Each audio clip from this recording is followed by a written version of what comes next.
My next guest knows a thing or two about overcoming challenges and making the most of your situation. Justin Osmond carries a last name we all recognize, of course. As son of Merrill Osmond, lead singer of the world-renowned Osmond family, Justin grew up around music, but music wasn't an obvious fit for Justin, having been born with 90% hearing loss. It's an obstacle he overcame, and one he says made him stronger.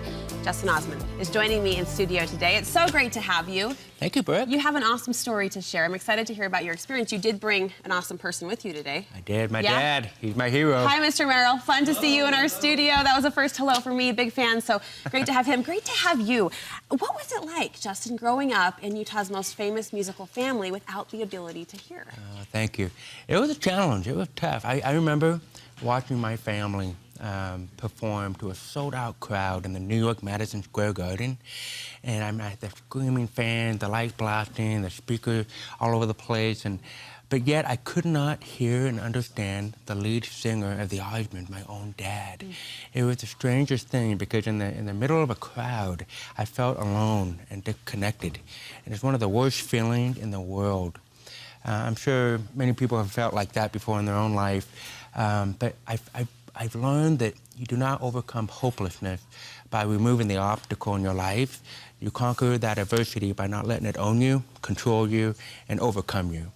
And so that's how I've developed a personal motto. I may have a hearing loss, but my hearing loss does not have me.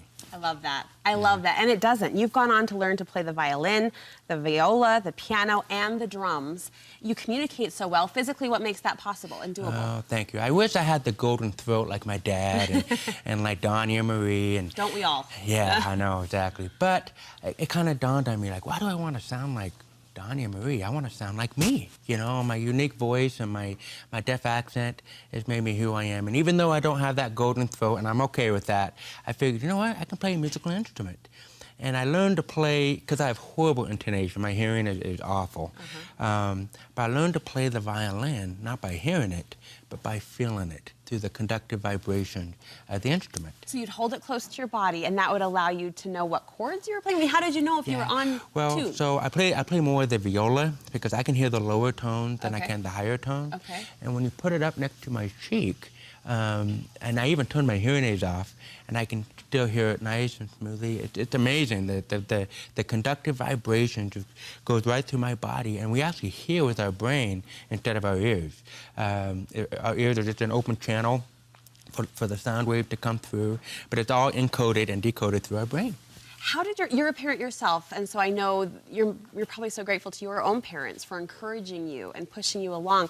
How did they kind of open up those pathways and help you see that you too could pursue some sort of musical enjoyment? Thank you. I had an amazing support team, my mom, my dad. They just believed in me. And I remember every night before I went to bed, my mom would always read me a bedtime story, and it was The Blue Train That Could. And I never understood why she would read that, because I pretty much had it memorized. But by the time I got older, I got it. She knew that I would have mountain to climb. And that helped me get into the belief system that I can do hard things, and to never, ever give up. And those aren't just themes that you embody yourself. You're sharing those as a professional public speaker. You recently gave a really moving TED Talk.